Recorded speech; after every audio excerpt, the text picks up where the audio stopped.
మాట్లాడతా. మీరు నేను మాట్లాడుతుంది ఆ పక్కన ఉన్నాయి, నేను మాట్లాడితే నాకేం. ఎగ్జాక్ట్లీ ఇవన్నీ ఉన్నాయి. కాకపోతే చిన్నోడా పెద్దోడా? కోర్టు కేసులు అనేవి భారతదేశ సర్వోన్నత న్యాయస్థానం చెప్పింది, సుప్రీంకోర్టు చెరువులు కుంటలు నాలాలు ఎవడు కబ్జా చేసినా నిర్దాక్షిణ్యంగా గులగొట్టమని చెప్పింది. ఈ దేశంలో సుప్రీంకోర్టు కంటే పెద్ద కోర్టు ఏంది? ఏం కోర్టు ఉంది అంటున్నా? ఎవరు పడితే వాళ్ళు స్టే ఎట్లా ఇస్తారు? ఎవరు ఇచ్చారు మీకు అధికారం? సుప్రీంకోర్టు చెప్పింది వినాలని హైకోర్టులకు లేదా? ఏం వినాలే? మొన్న పోయారు కదా హైకోర్టుకు అనురాగ్ యూనివర్సిటీ వాళ్ళు. ఆయన కాయిదాలు చూసి వారం రోజులు టైం ఇచ్చి తహసీల్దార్ను ఒకవేళ ఎఫ్టీఎల్ ఉంటే తీసేయమని చెప్పిండ్రు. దానికి విద్యార్థులను అడ్డం పెట్టుకొని ఒక ఆయన, వెంచర్ను అడ్డం పెట్టుకొని ఇంకొక ఆయన, రాజకీయ నాయకులను అడ్డం పెట్టుకొని ఇంకొక ఆయన, ముఖ్యమంత్రి అన్నున్నాడని ఇంకొక ఆయన, ముఖ్యమంత్రి అన్నున్న కాలనీ అది దుర్గం చెరువు లేఅవుట్ కాదా? అది ఎట్లా లేఅవుట్ చేసిర్రు? అప్పుడు పర్మిషన్ ఇచ్చిన జిహెచ్ఎంసీ కమిషన్ని తెచ్చి ప్రాసిక్యూట్ చేయాలి కదా. దుర్గం చెరువు ఎన్ని ఎకరాలు ఉండాలి? వీళ్ళు ఎన్ని ఎకరాలు ఉంది? ఒక కొత్త చెరువు కట్టే సూరత్ లేదు కానీ ఉన్న చెరువులు మింగి రేపు భవిష్యత్ తరాల పిల్లలకి ఏమిద్దాం అనుకుంటారు మీరు? ఏమిస్తారు? బంజారా హిల్స్లో, జూబ్లీ హిల్స్లో కొండల్ని కంకర మిషన్లు పెట్టి పిండి చేస్తూ ఉన్నారు దుర్మార్గులైన రాజకీయ నాయకులు. ఆపున్నా పర్మిషన్స్ అని రేవంత్ రెడ్డి గారు. ఎందుకు ఆపవు? నీ పార్టీలో చేరింది ఎందుకు? ఆయన ఎందుకు ఆ కొండలు ఎందుకు కొడుతుర్రు? ఆపుర్రా కొండలన్నింటిని కొట్టే వాటిని. ఇది ఇప్పటికిప్పుడు జరుగుతున్న విషయం కాదు, ఏళ్ల తరబడి రాత్రికి రాత్రి జరిగింది కూడా కాదు. ఎవరో ఒకరు మొదలు పెట్టాలా? ఎందుకు జరగలేదు? ఎవరో ఒకరు, అరే ఇంతకాలం నువ్వు గడ్డి తిన్నావు, ఇలానే అన్నం తింటున్నావు, it is wrong in it. మీరు గడ్డి తిన్నారు కాబట్టి నేను గడ్డి తినాలా? నాకంటే ప్రభుత్వం ముందు తప్పు చేసింది కాబట్టి నేను తప్పు చేయాలనా? Once again I'm telling I'm not supporting Revanth Reddy. ఊరు బాగుండాలా? పిల్లలు మీ కళ్ళ ముంగట వాయినాల్లో కొట్టుకుపోయినట్టు బురదలలో కొట్టుకుపోవాలని కోరుకుంటురా? నేను కోరుకుంటలేను. నా భాగ్యనగరం బాగుండాలని కోరుకుంటున్నా. ప్రపంచానికి హైదరాబాద్ ఒక కీర్తి ప్రతిష్టలు ఇచ్చిన నగరం. 400 సార్లుగా చరిత్ర ఉంది దీనికి. ఇంత మాట్లాడతారు. అసలు భాగ్యనగరాన్ని బాగమతి నది ఒడ్డున కట్టినప్పుడు ఎందుకు కట్టిర్రు? అప్పుడు ఏమైనా వరదలు రాలేదా? మూసీకి వరదలు రాలేదా? అప్పుడు ఏం తెలుసా హైదరాబాద్ చరిత్ర వీళ్ళకి మాట్లాడేటోళ్ళకి? ఈ ముఖ్యమంత్రి వచ్చి మూసీ ప్రక్షాళన అంటాడు, ఆ ముఖ్యమంత్రి వచ్చి కాళేశ్వరం అంటాడు, ఈయన 1,00,000 కోట్లు అంటాడు, ఆయన 1,00,000 కోట్లు అంటాడు. నేను వాళ్ళ కమిషన్ల కోసం మాట్లాడతలేను. నేను మల్లారెడ్డి గారు కడితే గులగొట్టుర్రి, పల్లారాజేశ్వరరెడ్డి గారు కడితే గులగొట్టుర్రి, నాగార్జున గారు గులగొడితే నేను కదా అందరికంటే ముందు మాట్లాడింది. కోర్టు స్టే ఇచ్చిందంటే ఎట్లా ఇస్తుంది కోర్టు అని అడిగిన. బరాబర్ అడుగుతా నేను. పొద్దున 6 గంటలకు కూలగొట్టుడు మొదలు పెడితే మధ్యాహ్నం లంచ్ మోషన్ అయింది, 3 గంటలకు స్టే అయింది. అది స్టే అని మీడియా మిత్రులు తప్పు రిప్రజెంట్ చేసిర్రు.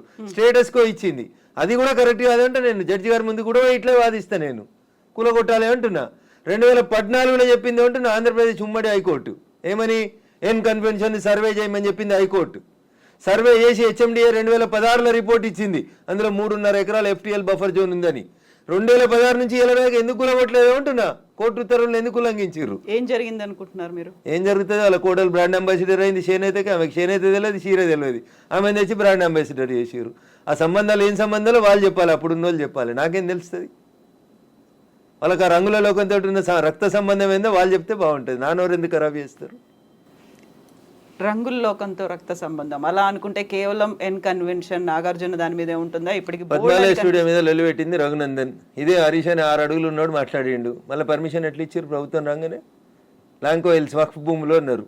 10 ఏళ్ళు అధికారంలో ఉన్నాడు కేసీఆర్ అంటే. ఆయన ఒక రోజైనా మాట్లాడండి ఆ వక్ఫ్ భూముల గురించి? లగడపాటి కడుతుండని చెప్పి లాంకో హిల్స్ అంతా వక్ఫ్ భూములు దున్నుతాం, పల్గొడతాం, ఇరుగొడతాం అన్నారు. పర్మిషన్ ఎవరు ఇచ్చారో తెలుసా కవిత గారు? పద్మాలయ స్టూడియోలో అపార్ట్మెంట్లు కట్టుకోవడానికి పర్మిషన్ ఇచ్చింది ఇదే గౌరవనీయులు కేసీఆర్ గారు, కేటీఆర్ గారు, హరీష్ రావు గారు. ఆ రక్త సంబంధం ఏందో అడుగుండ్రు. జర్రంత అవతలకి పోతే ఎంఆర్ ప్రాపర్టీస్ అని ఒకటి ఉంటాయి.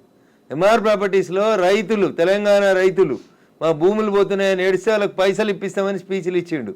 ఇదే కేటీఆర్, అదే హరీష్ రావు, అదే కేసీఆర్ అన్నట్టు. ఆయన 10 ఏళ్ళు మంత్రులుగా పదవి అనుభవించారు. ఎన్నడన్నా ఎంఆర్ ప్రాపర్టీస్లో భూములు కోల్పోయిన రైతుల గురించి మాట్లాడేందుకు వీళ్ళకి నోరు వచ్చిందా? ఎందుకు రాలేదనుకుంటారు కవిత గారు? కారల్ మార్క్స్ అని కమ్యూనిస్టు సిద్ధాంతకర్త చెప్తాడు, మానవ సంబంధాలన్నీ ఆర్థిక సంబంధాలనే చెప్తాడు. అందుకనే రాఘవేంద్రరావు సినిమాక్స్ని ముట్టలేదు టీఆర్ఎస్ పార్టీ. పద్మాలయ స్టూడియోస్లో అపార్ట్మెంట్లు కడుతుంటే సపట్లు కొట్టిర్రు. ఎంఆర్ ప్రాపర్టీలో తెలంగాణ రైతులు మునిగిపోతే నోరు మూసుకున్నారు. నాలంటాడు ఎవడో మాట్లాడాలి కాబట్టి మాట్లాడడం మొదలు పెడతా ఉన్నాం. I stand for the poor only. నేను ఇప్పుడు ఈ రాష్ట్ర ప్రభుత్వాన్ని డిమాండ్ చేస్తా ఉన్నా. నేను అమ్ముతురు కదా కోకాపేటలో ఎకరం 100 కోట్లు పెట్టి 100 ఎకరాలు అమ్మిండ్రు కదా. ఆ పక్కన ఇంకా 150 ఎకరాలు ఉంది ప్రభుత్వ భూమి. ఇప్పుడు ఈ ఇండ్లు పోతున్న వాళ్ళందరికీ ఒక 25 ఎకరాలు లేఅవుట్ చేయండి. ఈ పేదోళ్ళందరికీ మంచికి 100 గజాల స్థలం ఇయ్యండి. ప్రధానమంత్రి ఆవాస్ యోజన కింద ఇంటి పైసలు 5 లక్షలు ఇయ్యండి. ఇందిరమ్మ ఇంటి కింద నువ్వు 5 లక్షలు. ఈ నాలాల మీద కట్టుకున్న వాళ్ళు, చెరువులు కుంటలలో కట్టుకున్న వాళ్ళ కోసం ఏంది కోకపేటలో 100 కోట్లకు ఎకరం పోయే భూమిలో వీళ్ళకి లేఅవుట్ చేసి 25 ఎకరాలు అక్కడ ఉప్పల్ బగాయితో లగాయితో అని పెట్టి అమ్మిర్రు కదా ఊడా యాక్షన్ పెట్టి. అట్లా ఈ గరీబ్ వాళ్ళందరికీ తీసుకొచ్చాడు కాలనీ కట్టు. వీళ్ళు అరువులు కాదా 100 కోట్ల భూమిలో ఉండేందుకు? 10 ఏళ్ల క్రితం కట్టుకున్న ఇల్లు గల్లం కూడా కూలిపోతుంది కదా, బాధపడుతురు కదా. వాళ్ళని తీసుకొచ్చాడు 25 ఎకరాలు లేఅవుట్ చేయి Revanth Reddy. Then I will support you, then I will congratulate you. అంతేగాని అసదుద్దీన్ ఓవైసీ ఇచ్చిన ఊడత ఊపులకు భయపడితే 400 కాదు 4000 స్టూడెంట్స్ ఉన్నారని బెదిరిస్తాడు. ఎందుకు సల్కం చెరువు కూల్తలేదు? కూలాలి కదా సల్కం చెరువులో ఉన్న ఫాతిమా మెడికల్ కాలేజ్. ఎందుకు భయపడుతున్నారు? ఏమవుతుంది రేవంత్ రెడ్డి గారు? మొదలుపెట్టినావు కదా, కొట్టేసేయన్ని. అపప్రద నీకెందుకు? మల్లారెడ్డితోటి పాతపాగుందని, పల్లారాజేశ్వరరెడ్డి పార్టీ మారతలేడని కొడుతున్నా చెడ్డ పేరు ఎందుకు? ముందు అసదుద్దీన్ ఓవైసీ తోటి మొదలుపెట్టు. సో మధ్యలో విద్యా సంవత్సరం అక్కడ ఆల్టర్నేట్ అనేది దసరా సెలవులు వస్తాయి కదా, ఇమీడియట్ గా ఆల్టర్నేట్ ఇంకో ఎందుకు దొరకదు? కాలేజ్ లో ఎందుకు దొరకదు? అకామిడేట్ చేయడానికి ఎందుకు దొరకదు అంటున్నా. ఒక్క రోజులో కట్టేస్తారు. ఇప్పుడు అంతా కిర్బీ షీట్లు అనే స్ట్రక్చర్లు వచ్చినాయి కదా, టెంపరీ స్ట్రక్చర్లు. 20 మొత్తం రింగ్ రోడ్ పక్కన అన్ని బిల్డింగ్లు ఖాళీగా ఉన్నాయి, తీసుకొని కట్టుకోమని ఉండ్రి. ఇన్ని రోజులు అనుభవించారు కదా చెరువులో కట్టుకొని, దానికి రెంట్ కట్టుర్రి ప్రభుత్వానికి. ఫీట్ కింద వసూలు చేయాలి రేవంత్ రెడ్డి గారు ప్రభుత్వం ఇవాళ. నిజంగా ఎవరైనా పేదలకు నష్టం జరుగుతుంది చెరువులలో తెలిసి తెలియక అమాయకంగా ప్రభుత్వం లేఅవుట్కి పర్మిషన్ ఇస్తే కట్టుకున్న వాళ్ళు ఉన్నారు. వాళ్ళందరినీ తీసుకొచ్చి కోకపేటలో పెట్టండి అంటున్నా. ఏంది ప్రాబ్లం ఏంది మీకు? గరీబులు అక్కడ ఇల్లు కట్టుకోదా కోకపేటలో? కట్టుకొని 100 గజాలి, 100 కాకపోతే 150 గజాలి, ఇంకా 150 ఎకరాలు ఉంది కదా ఆడ. నిజంగా నీకు హైదరాబాద్ శుద్ధి చేయడమే నీ లక్ష్యం అయితే రేవంత్ రెడ్డి గారు, కోకపేటలో ఉన్న 150 ఎకరాలలో ఎన్ని ఇల్లు పోతున్నాయో ఐడెంటిఫై చేయి. అందరికీ మంచికి 100 గజాలకు పట్టాలి. అప్పుడు ప్రజల్ని నరిశిస్తారు. ఇప్పుడు జీవో 111 కాదు, అంతకుముందు వాల్టా యాక్ట్లు ఇవన్నీ కూడా వచ్చాయి మన వాటర్ బాడీస్ ని ప్రొటెక్ట్ చేసుకోవాలి. నాకంటే ముందున్న వాళ్ళు ప్రతి ఒక్కరు తప్పు చేసిండని ఇప్పుడు నన్ను తప్పు ఏమని అడిగే అధికారం మీకు? నో, అంటే ముందు నుంచి ఎందుకని ఫోకస్ పెట్టలేకపోయారు? ప్రెషర్స్ ఏమున్నాయి? ఎవరికి భయపడ్డారని మీరు? రాజకీయ నాయకులకి, రియాల్టర్లకి, వాళ్ళు ఇచ్చే పైసలకి. ఇంతకంటే ఎక్కువ ఏముంటుంది తల్లి? కట్టే కొట్టే తెచ్చిమంటే ఇంతే. రాజకీయ నాయకులకి ఎవరో ఫైనాన్స్ చేసేటోళ్ళు, ఫండ్ ఇచ్చేటోళ్ళు, ఎవరో ఒక బిల్డర్ ఉండి అన్న నేను ఈ చెరువు పక్కన జరంత మట్టి వచ్చి అమ్ముకుంటా అంటే అమ్ముకోమంటాడు, చూసి చూడనట్టు పొమ్మంటాడు, అయిపోతుంది. అది 1 పోయి 2 అవుతుంది, 2 పోయి 3 అవుతుంది. గట్లా వాడు పోసిండని వీడు పోసి, వీడు పోసిండని ఇంకోటి పోసి. సో ఇప్పుడు మనకి వానలు, వరదలు, ఇవి మునిగిపోవడాలు ఇలాంటివన్నీ ప్రతిసారి వచ్చినట్టే. ఇదంతా ఎకలాజికల్ ఇంబాలెన్స్. ఎగ్జాక్ట్లీ, ఇదంతా ఎకలాజికల్ ఇంబాలెన్స్. ప్రకృతిని కాపాడండి, పర్యావరణాన్ని ప్రేమించండి. లేకపోతే ఇప్పుడు మంచినీళ్ళు తాగమంటే బాటిల్ పెట్టినట్టు రేపు ఆక్సిజన్ సిలిండర్లు జబ్బ మీద వేసుకొని మీ మన్మరాలు తిరగాల్సిన దుస్థితికి పోతారు మీరు. ఆ పరిస్థితి రాకుండా కాపాడండి అంటున్నా. ఎగ్జాక్ట్లీ. సో కోర్టు నోటీసులు, స్టేలు, ఆ తర్వాత స్టేటస్ కో మెయింటెనెన్స్లు ఇవన్నీ కూడా అంటే ప్రతిదీ ఏది టచ్ చేద్దామన్నా మళ్ళీ కోర్టుతో లింక్ అయి ఉంది కాబట్టి ఇది కూడా ఎక్కువ కాలం నిలవదేమో హైడ్రా అనేది కూడా వినిపిస్తుంది. యాజ్ అడ్వకేట్ మీరేం చెప్తారు అసలు? సో నేనేమంటున్నా, శుభం గోర్ర పెళ్లి కొడుకు అంటే ఏదో అన్నాడంటే అట్లున్నది మా కవిత ఆలోచన. ఎందుకు ముందు నుంచి అనేది అదే కదా, కవిత ఆలోచన దగ్గరికి వెళ్ళింది అనగానే కోర్టు స్టే కోర్టు పరిధిలో మాట్లాడము అనే మాటలు ఎవరు? నేను మాట్లాడుతూనే ఉన్నా కదా రోజు. నో, మీరనట్లేదు, ఆక్యుపై చేసుకున్న వాళ్ళ దగ్గర నుంచి వచ్చే సమాధానం అదే, కోర్టు పరిధిలో ఉంది కాబట్టి. తప్పించుకునే ప్రయత్నం తప్ప ఏముంటది? దొంగకు తేలుగుడితే ఏం చేస్తాడు? తేలుగుట్టిందని చెప్తాడా? సపరేట్గా నోరు మూసుకొని పోతాడు. గట్లే ఉంటుంది. ఏం స్టే ఉంది? స్టే ఉంది అని ట్వీట్ చేసి ఏడ స్టే ఉంది? ఏ కోర్టులో స్టే ఉంది? ఏంది స్టే? స్టేలు సంవత్సరాలు ఉండొద్దని ఇదే సుప్రీంకోర్టు చెప్పింది అంటున్నా. మా గౌరవ న్యాయమూర్తులు అట్లా సంవత్సరాలు స్టే ఇయ్యరు. స్టే ఈజ్ టెంపరరీ అంతే. 15 రోజులు, నెల, 2 నెలలు, 3 నెలలు అంతే. స్టే ఏంది? 2014లో ఎన్కన్వెన్షన్ సర్వే చేయమని 2024 దాకా స్టే ఇచ్చిరా? ఏ కోర్టు ఇచ్చిందో చూపెట్టురు నాకు. మీ అంత చదువుకోకపోవచ్చు కానీ నాకు స్టే అంటే ఏందో అర్థం తెలుసు. జర చూపెట్టుర్రి. హైడ్రాకి విధి విధానాలు లేవు, సరిగా ఏది ఫామ్ చేయకుండానే ముందుకెళ్ళిపోతున్నారు, బుల్డోజర్ సర్కార్ని తీసుకొస్తోంది హైడ్రా పేరుతో అనే వాదనని ఎట్లా చూస్తారు మీరు? మీకు వచ్చిన కడుపు నొప్పి ఏంది? మీరు ఫేర్గా ఉన్నారు కదా, మీరు నీతిగా ఉన్నారు కదా, మీరు పర్యావరణం బాగుండాలని కోరుకుంటారు కదా, ఈ భాగ్యనగరం బాగుండాలని కోరుకుంటారు కదా. In what way you are agreed by it? మీకు వచ్చే నష్టం ఏందో అంటున్నా. ప్రజల చేత, ప్రజల కొరకు ప్రజలు ఎన్నుకున్నటువంటి ప్రభుత్వాలు తీసుకునే నిర్ణయాలని ఏం చేస్తారు మీరు? కోర్టు ఎందుకు అడ్డుకుంటుంది? కోర్టుకుండే అధికారాలు ఏంటి? ఎంతవరకు అడ్డుకోవాలో అంతవరకే అడ్డుకుంటుంది. నేను చెప్తున్నా కదా, ఈ దేశ సర్వోన్నత న్యాయస్థానం సుప్రీంకోర్టు చెప్పింది కూలగొట్టమని. సుప్రీంకోర్టుకు భిన్నంగా లోకల్గా ఉండేటువంటి జడ్జిలు అట్లా ఇస్తారా జడ్జిమెంట్లు? నాకు తెలిసినంత వరకు అయితే ఎవరు కవిత గారు. సో ఇప్పుడు హైడ్రాని సడన్ గా తెర మీదకి తీసుకొచ్చింది. 1994 రావడం, ఒక హైడ్రాని తీసుకొని రావడం అనేది భయపెట్టడానికో, బెదిరించడానికో, లేకుంటే రుణమాఫీ 6 గ్యారంటీ స్కీములు అడుగుతున్నారు కాబట్టి డైవర్షన్ పాలిటిక్స్ అనే వాళ్ళకి ఏం చెప్తారు మీరు? నేను అంటున్నా, రుణమాఫీ చేయాల్సిందే, ఇచ్చిన 6 హామీలను అమలు చేయాల్సిందే. రైతులకు చెప్పినటువంటి రుణమాఫీ, యువతకు చెప్పిన డిక్లరేషన్, మహిళలకు ఇచ్చినటువంటి మహిళా డిక్లరేషన్ అన్నీ చేయాల్సిందే. అవి చేసి ఇది వదిలేద్దామా? అవి చేయాల్సిందే, ఇవి చేయాల్సిందే. ఇది చేయమని చెప్పురు, అది చేయమని లొల్లి పెడతాం. మేము లొల్లి పెడుతూనే ఉన్నాం కదా. బీజేపీ ప్రశ్నిస్తున్న బీజేపీ పేరిట, ప్రశ్నిస్తున్న తెలంగాణ పేరిట మేమంతా నడుపుతూనే ఉన్నాం కదా. రైతన్నల రుణమాఫీ కోసం మాట్లాడితే హైడ్రా గురించి మాట్లాడొద్దా?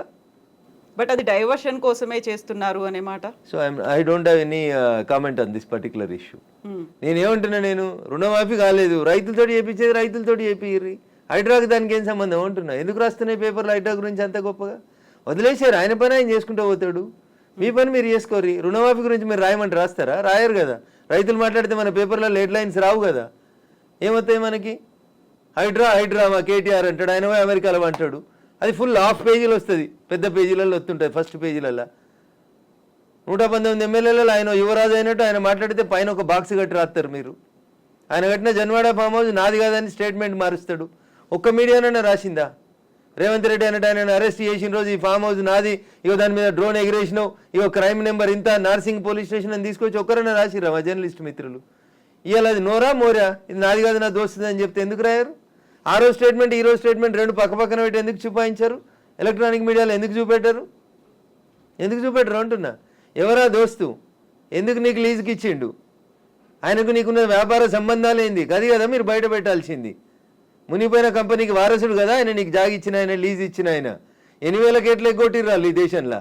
అది మాట్లాడుకుందాం గట్లా. ఇవి మాట్లాడితే మంచిగా ఉంటాయి కదా. కవిత గారు ఆయన డింగ్ డింగ్ అని ఎగురుకుంటూ పోయి జన్వాడ ఫామ్ హౌస్ ఆ రోజు ఎందుకు చేసినావు? డ్రోన్లు ఎగురుతలేవా? తెలంగాణలో డ్రోన్ ఏడా ఎగురుతలేదా?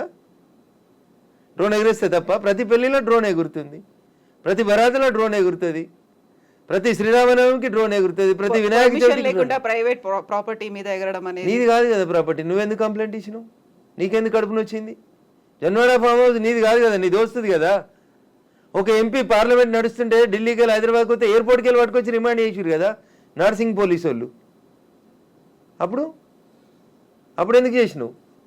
నీది కాని ఫామ్ హౌస్లో, నీ దోస్తు ఫామ్ హౌస్లో ఎవరు నీ దోస్తు పేరు చెప్పు, ఆయనకు ఆస్తి ఎక్కడిదో చెప్పు, ఏ కంపెనీ పెట్టి షేర్లు ముంచిరో చెప్పు, ఏ కంపెనీ పెట్టి వాళ్ళు నాయన జైలుకు పోయిండో చెప్పు, గవి చెప్పు కదా. వాస్తవాలు జనాలకి తెలియకుండా చేస్తారు కాబట్టి నాలంటోడు మాట్లాడాల్సి వస్తుంది. హైడ్రామా అన్నారు, ఎవరు చేస్తున్నారు హైడ్రామా? అన్నోడు చేస్తున్నాడు అంతే. ఎవడు పేరు చెప్తాలి, చెప్తావా? వాని చరిత్ర ఏందో చెప్పిపోతే మీరు అన్నారు ఇప్పుడు హైడ్రామా చేస్తున్నారని. నేను చెప్పలేదు, ఆ పొరపాటున కూడా అనలే. హైడ్రా వాళ్ళ పనులు చేసుకుంటూ పోనీరు అంటున్నా. సల్కం చెరువును గులగొట్టిన రోజు రంగనాథ్ సంగతి అడుగుతా, నేను రేవంత్ రెడ్డి సంగతి కూడా అడుగుతా. మొదలు పెట్టగానే అడ్డమైంది కాలాల కట్టే పెడతారు అంటున్నా. మల్లారెడ్డి కాలేజీని గులగొట్టకపోతే అడుగుతా నేను. స్టే ఇస్తే కోర్టుకు ఆర్గ్యూ చేస్తా, స్టే వేకెట్ చేయమని ఆర్గ్యూ చేస్తా. తప్పేముంది అందులో? నీతిగా ఉన్నా, నిజాయితీగా ఉన్నా కాబట్టి నిజాయితీ వైపే ఉన్నా, ధర్మం వైపే ఉన్నా, మా పార్టీ గట్టే ఉండమన్నది. గిట్లే మాట్లాడితే గడిదిక్కే ఉంటా. పేదవాళ్ళకు నష్టం అవుతుంది. రేవంత్ రెడ్డి దగ్గర